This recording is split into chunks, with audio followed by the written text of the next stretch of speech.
Hi guys, this is Urvashi Jain and I'm back with a video. I'm extremely sorry for not putting up a video last week, but I was just not feeling okay, and I apologize to you in advance if somewhere in the course of this video I again go on a coughing bout because my throat is still not 100% okay.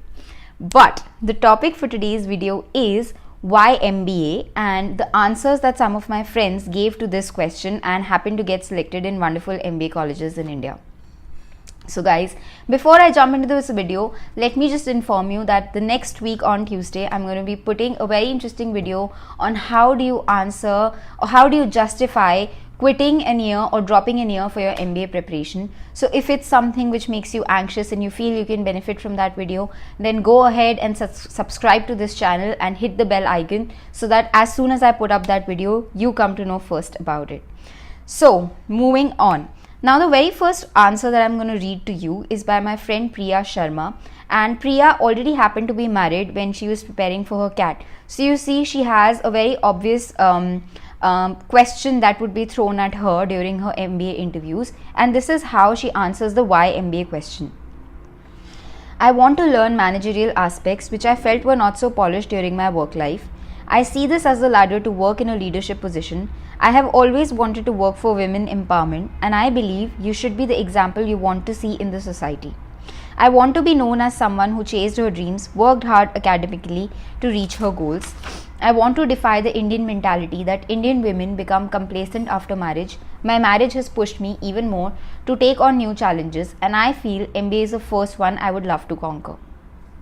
Now that's a very well-rounded answer for two reasons. One, Priya herself addresses that she's looking for a managerial position after her MBA and she's ready to put in academic rigor towards that goal. So one, if there is a professor sitting in front of her, they know that she is somebody who's ready to work hard academically and not just expect a dream job magically to come her way. Second, if an industry professional is sitting in front of her, she's already indicated that a marriage is not something which is going to stop her from choosing the dream job that the college has to offer her. So therefore it's a very well-rounded answer. She's already moved the marriage hurdle out of the way of her interview, and from now on the questions would be posed towards testing her personality and not just her commitment after her marriage. So if you're somebody who, so for example, you might be a doctor wishing to pursue an MBA now. If you feel that question is, bound to come up and pose a hurdle in your interview, I would definitely suggest that you state your reasons as to why you want to pursue an MBA. How is it going to benefit you professionally? And then you yourself address as to how your past degree connects with an MBA now. And I'm sure you would have a good reason and a good logic to sort of marry the two things together. Now the next answer I'm reading out is from Amrita. Amrita was a commerce student up till 12th standard, after which she pursued her bachelor's in psychology. Now that is also a very unique discipline to be coming from as an MBA aspirant. So therefore her answer was, I wanted to do something that let me master each of my interests and make me more competent for my long-term goals. So this is also an amazing answer, reason being that she knows somebody may ask her that why an MBA degree after psychology. So she sort of brings out the fact that I've studied commerce before, I've done psychology before, and therefore my interest is to study various subjects which an MBA is also going to offer. So if I want to enter the corporate sector now, she's only bringing together this passion for learning different subjects, and from there she's going to decide where she takes her long-term career towards. Extremely sorry for my throat, guys. Now the next answer is given by Akshay. Now Akshay says, I spoke about how MBA is not just a stepping stone but an efficient way to bridge that gap. Now this is a very logical thing to say, because see, an MBA degree is designed for the industry. An MBA degree gives you a chance to study various subjects and decide the ones you're best at.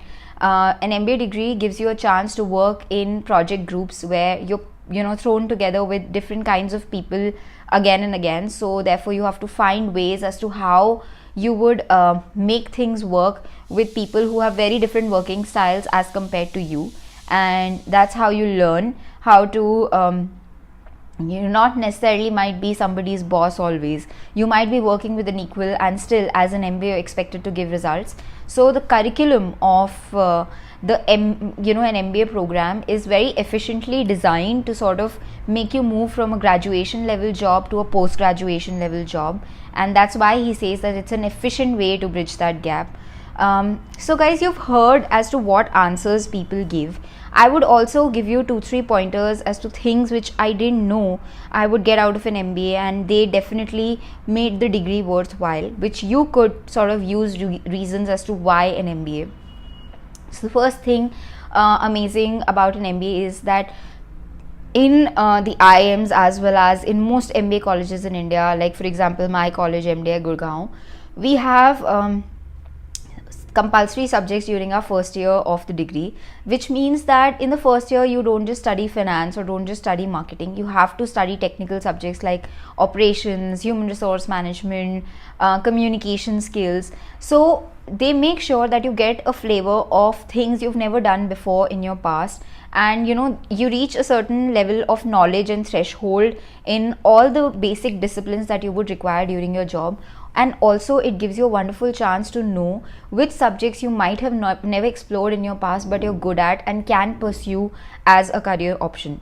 So I know a lot of people who came from engineering backgrounds, and they happen to like finance, and that's where they started studying a lot about it, and are going towards jobs which are very fin heavy. The second thing which I really liked about the MBA degree, and it may become your reason of why you want to do it, is like I said, they make project groups, and so therefore you work with 5 to 6 people who are extremely different from you. Some of them may not like to contribute, some of them are very over hyper, and therefore they would expect the same kind of energy from you.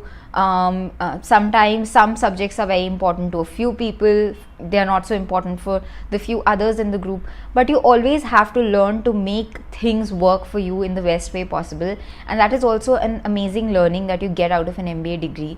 The third thing is the guest lecturers. Now in most MBA colleges, in most of the good MBA colleges, the faculty also has some kind of industry exposure, and they are freelancers working with the industry, and they would also invite some on the job working professionals to take lectures for you. These are the people who really educate you. So for example, when I joined an MBA degree, I was reading in the newspapers how artificial intelligence is sort of the topic of the day right now, but I never realized like how important it is and how aggressively the industry is trying to adopt it.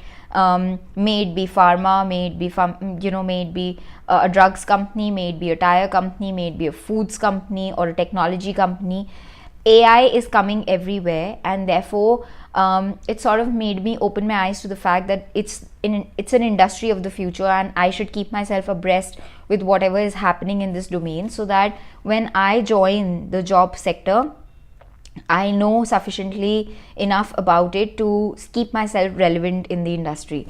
So these are some things which which you would get from the guest lecturers, things which are actually happening in the industry. What are the changes that are happening? What are the kind of things that you can read up on to sort of keep yourself relevant? So this is something which is amazing about an MBA degree, that you're just not studying from the books, but you're also, the curriculum also factors in being relevant and up to date with what is up and new out there. So that is why you might want to do an MBA degree. Some of these points you may want to use.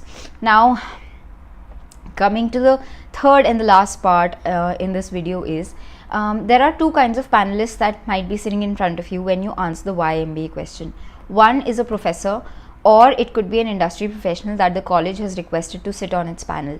Now if in front of a professor you just talk about how you want your package to increase, how you want to go to a better role in the job market, and it's a lot of you talking about what will happen 2 years after the MBA degree. It's not going to go down very well with the professor, because they are academically bent. So they expect you to sort of indicate in some way how you're a good student, and you would also respect what is being taught during an MBA and try and absorb as much of it in as possible. If there is an industry professional sitting in front of you and you say something like, I'm very passionate about the subjects which will be taught, and I'm really looking forward to studying finance from so and so professor in the college. Again, for an industry professional, all of that doesn't make sense. They want to know how an MBA degree is gonna sit into your professional plans for your career. So therefore your answer should be a good balance of both of these things. How what you're going to study academically is going to benefit you professionally. That sort of an answer is, while safe to give, is well balanced and will show at least not put off anybody. The second tip I would give you is that prepare a 30 seconds answer, because the question usually comes in the beginning of your interview, and it's something like, the professor is just getting warmed up to you. So the first question they end up asking you is, okay, so Urvashi, why do you want to pursue an MBA? Now this is something which should be like a very crisp practice 30 seconds answer. Do not try to give an answer which sounds very fancy, extremely different from other people's reason to be pursuing an MBA. It's okay if you have a very normal answer which probably 4 other people might also cite as their reason for doing an MBA. As long as you feel that you can justify this answer and it is a logical reason for you to be pursuing this degree, it's okay. Give a good 30 second answer which you totally believe in, and which you totally believe if they were to ask 10 more questions based on that one answer, you would be able to justify it. That's it. That would do the magic trick for you. So just be calm, just be confident. Why MBA is a question about your reasons for doing the degree, so don't get so nervous. It's not a GK question which you might not know the answer to.